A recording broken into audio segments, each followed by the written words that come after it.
It's the Happy Families podcast. It's the podcast for the time-poor parent who just wants answers now. This is my life lesson from 25 years of marriage. Farts are gross. You don't have to see and hear everything that your partner's doing. And now here's the stars of our show, my mum and dad. Hello, this is Dr. Justin Coulson, the founder of happyfamilies.com.au. We really hope that you enjoyed yesterday's episode of the Happy Families podcast. Kylie and I were sharing 25 life lessons about marriage because we're celebrating our 25th wedding anniversary this week. It was actually yesterday that we had 25 years of life literally betrothed, wedded, lawfully and legally wedded and whatever else you want to call. We got married in the late it was 1998. 1998. Which that doesn't sounds like a lifetime ago. It doesn't seem that long ago. I feel like we've only been married a couple of years. Kylie shared what was supposed to be 12 lessons that she's learned about marriage specifically because of me. Don't keep count is my number 12. Oh, wow. Okay. Well, that ties in with one of the ones that I'm going to share shortly as well. Kylie missed one, so we needed one extra one. That's it. Don't keep score. Is that what you're saying? That's right. Don't keep count. Okay. Well, now it's my turn. So, well, I am so excited to hear what I've taught you. Now, what we've learned together, okay? This is what we've learned together. I want to be really careful because the first one's going to sound really bad if it's about what you've taught me. So it's what we've learned together. My first I'm going to go with 13 because 12 from you plus 13 from me takes us to the 25. My first of 13 is it's not brilliant all the time. It's not. In fact, sometimes it feels like you are being dragged through the very coals of hell with flaming bamboo shoots stuck under your fingernails and somebody ripping out your teeth with their, with a pair of pliers or something. It's just, could have just said it sucks. It's okay. Sometimes it's really hard. Sometimes it sucks. And that's often, Kylie, the hardest times in our marriage have not actually been because of you, but because of me, at least for me.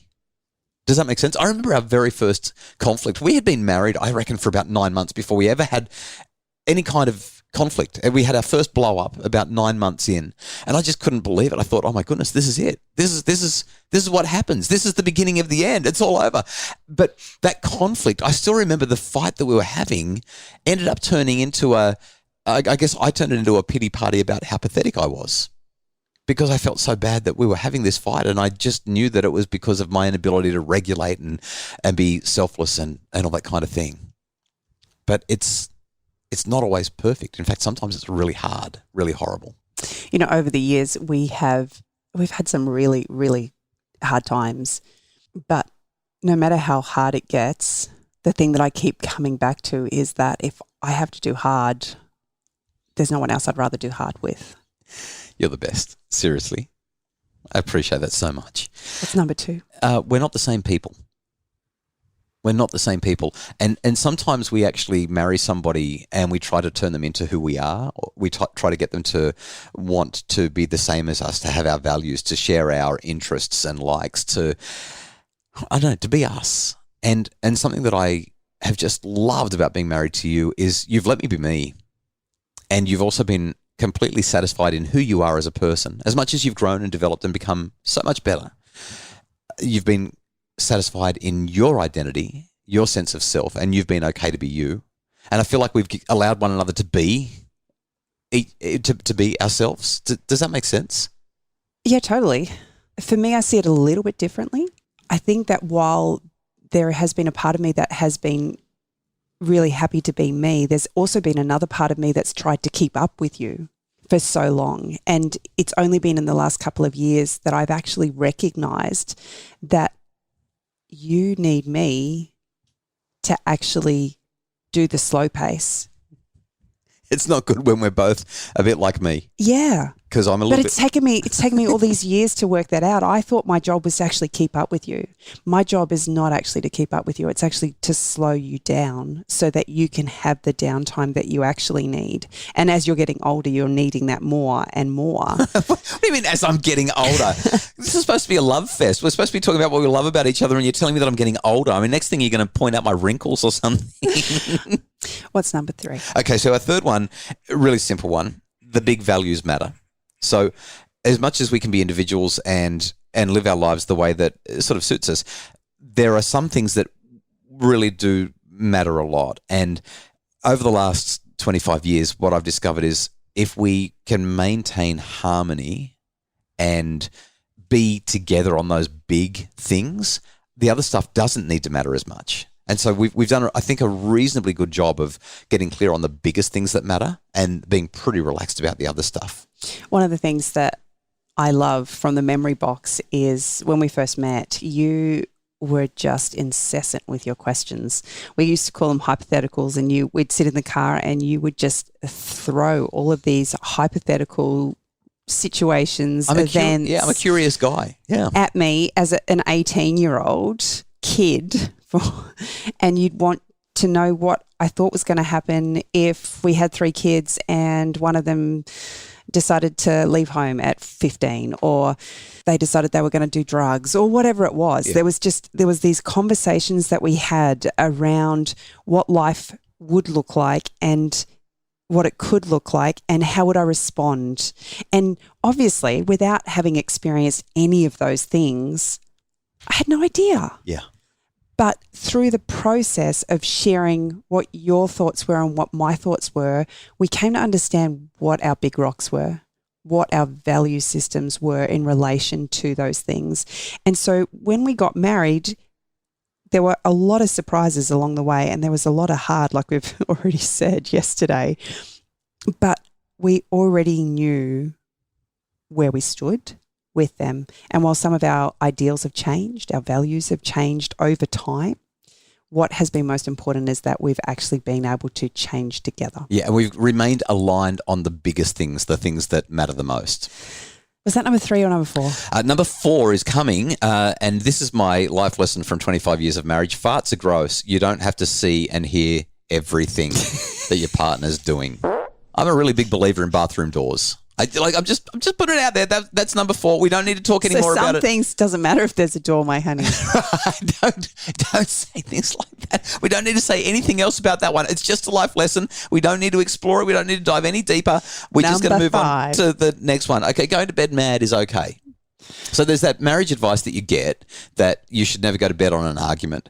And over the years, I think we've proven that that's really bad advice. Yeah. Try to stay up to resolve things, but because we're exhausted, it actually just gets worse. Heightened emotional state, high intelligence, low emotions, low, I can't even say it right now. High emotions, low intelligence. You throw in a bit of tiredness, bit of hunger, bit of stress and overwhelm. And night times are horrible like that. Sometimes it's been better for us to just look at each other and say, not doing well, love you like crazy. Let's wait until tomorrow before we talk about this. I think an add-on from that, and it's something that you've been really, really good at over the years, is that each new day is a fresh start. Yeah, I love fresh starts. You don't hold on to things. That's not a strong point of mine at all. But you have always woken up with just unconditional love, ready to start a new day. And more times than not, that's been able to pull me out of whatever funk I'm in. Yeah, I'm really big on repair. Really big on speedy repair and just not hanging on to stuff. Like, seriously, I said I was marrying you literally to the end of time and eternity and for forever and ever and ever. And there's nothing for us to gain by maintaining any kind of rage towards one another. There's nothing to be gained by being ongoingly frustrated. Word, that rage. Yeah, I know. So what are we up to? Number 6? What have you got for me? Okay, number 6 is that we need to balance our mutual loves with personal interests. I love the fact that it drives me up the wall. I really wish that you would sit on the beach and watch me surf at least once. But you're not interested in sitting on the beach and watching some guy surf. Well, because usually I'm looking at the wrong guy. I know. I keep on saying, I'm the guy out there on the white surfboard with the black board shorts. And it's like every guy in the water is on a white surfboard with black board shorts. But once upon a time, you actually brought a red surfboard, which happens to be my favourite colour, just to help me. Yeah, but you've still never watched me surf even on that board. No, I didn't. No, but over the years, you've got all these things that you love and you're crazy about, and you haven't sacrificed them because I'm not into them. You've just kept on doing them. And same with me. I've got those things that I love to do. You have no interest in them whatsoever, but we don't resent one another for them. We just find time for them. We do them where it works, and it actually rounds us out. It makes us whole, and it gives us It gives us a break, some time away. It helps us to come back and replenish and rejuvenate, but it also gives us relationships outside of our marriage, which is so important to take the pressure off one another as being the one and only supportive person in each other's lives to get through it all. I just think we need to make sure that we have personal interests and we explore them and enjoy them, and that's balanced with the stuff that we love to do together, because there are also things that you and I just cherish together. I guess as an add-on to that is that while we've had our own interests, we've always been considerate of the other's needs and the timing of things. Yeah. And it's meant that we've had to be flexible with the time of day and how many times a week we get to do the things that we like to do. There are times where I've given up writing completely. Well, like now, for example, I'm just not writing because it doesn't suit, and you've got priorities that I've got to balance what's important to both of us with what's important to me, and I'm happy to do it because I'm crazy about you, and I think that it's worth sacrificing the cycling. Thanks, honey. Okay. What's number 7? Always. That's a big word. Always order extra bread rolls when you sit down in a restaurant for dinner, because guaranteed, Mrs. Happy Only if Families you're sitting next to me. is going to steal your bread roll. It just happens every single time. Number 8. Never, ever, ever, ever measure contribution. 50-50 doesn't cut it. Well, it doesn't exist, right? If you're going to do something, so growing up, I was always taught if you're going to do something, do it right. Yeah. The first time. Yeah. And how is 50% ever? So depending on the stages and seasons of life, there are times where my 100% has looked like 20%. Sure. Because I don't have the capacity my full capacity range that I would normally have. But it's still my 100%. It's what I have right now to give. But for me to just sit back and kind of look at what needs to be done and go, you know what, I'm just going to give you half of me today. Yeah. It kind of ties in with that idea, it's not my job. Yeah. And that's something that there are a handful of things that you do far better than me. And I really appreciate it when you do them. And I do my best to not do them, because when I do them, we end up with a substandard outcome. Like if I'm going to cook dinner, there's only a couple of meals that we really trust me to cook. I just don't do them very well. But if I've got to, I will get in there and I'll do it. You went away recently, had that time at the health retreat. I looked after meals for a week and the kids didn't starve. They were okay. We were fine. I mean, the kids cooked a couple of meals as well to get us through, but we were fine. But in terms of efficiency and in terms of the overall enjoyment that everyone gets when you do it, it just works better when you do that. Likewise, you can go and earn some money for our family, but I'm more effective as a breadwinner because of the way that our lives have played out. And we don't look at each other and go, well, I'm the one that earns the money, so you're the one who has to do that. It's just we do what we need to do. But that's part of being a team. Yeah. Right? So not everyone's the shooter. Right. Yeah, you've got guards and you've got points and you've got wings and whatever else. Yeah, and everyone's got their role, but you can always sub in. You can always cover for someone if they're out of position. You can always help out. And I guess just it's not my job. 50-50 doesn't cut it.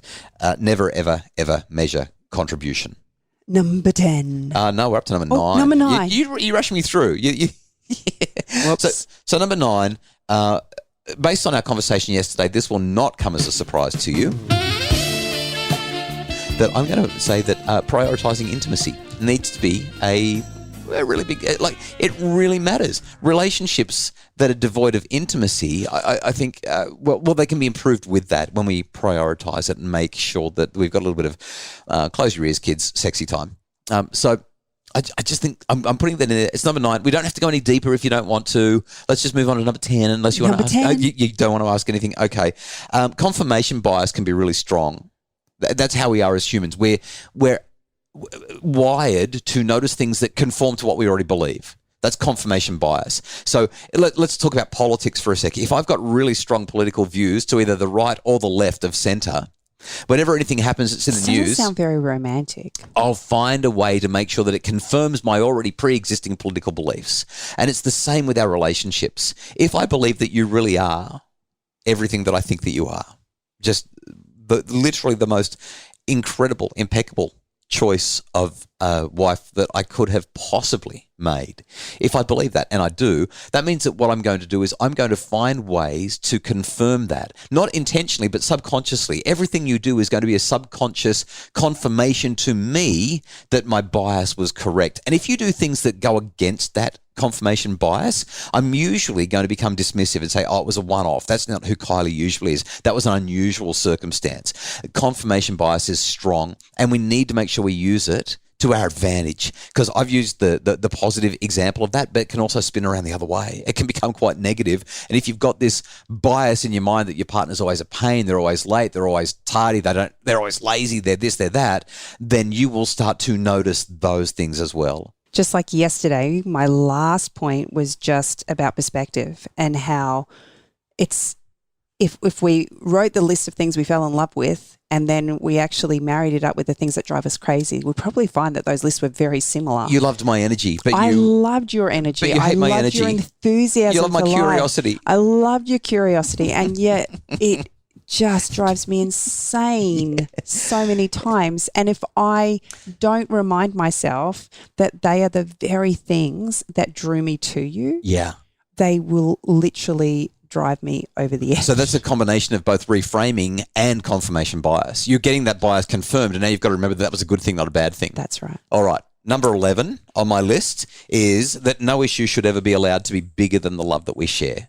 Now, we covered that yesterday because it was similar to something that you said, so I don't think that we need to emphasize that any further today, other than to say that I remember saying literally to you one day when we were in the middle of a heated argument and we weren't making progress because you were stonewalling and you didn't want to give me anything, and I just said along the lines of that, I said, Kylie, no matter what this issue is that's upsetting you, it doesn't matter in comparison to how I feel about you. My love for you is always going to be far bigger than whatever this issue is, which means we can talk about this issue and it can't possibly affect how I feel about you. And I feel like that's been something that has really, what's the word, anchored our relationship. I feel like it's something that's really held us strong when, if we go back to number one, it's not brilliant all the time. Yeah, I think that there's been a lot of baggage that I've brought into the relationship, and having not felt like I've experienced unconditional love until you, I've waited so many times for you to just kind of say, this is too much. And yet you've proven time and time again that there literally is nothing that's bigger than the love that you have for me. Yeah, there is nothing that is too much. Number 12. Okay, I've got 2 to go. Number 12 is never add to your spouse's struggle. I'm saying never add to your spouse's struggle because every now and again we do and say things that are not helpful. And if you're in a conflict, if you're having a hard time, if your marriage or relationship's a bit rocky, that means that your spouse or partner is almost certainly struggling. The last thing that they need is for you to make it harder. So that's why. That's my number 12. My 13th and final lesson from 25 years of marriage is that you need to marry the person that you love being with more than anyone else.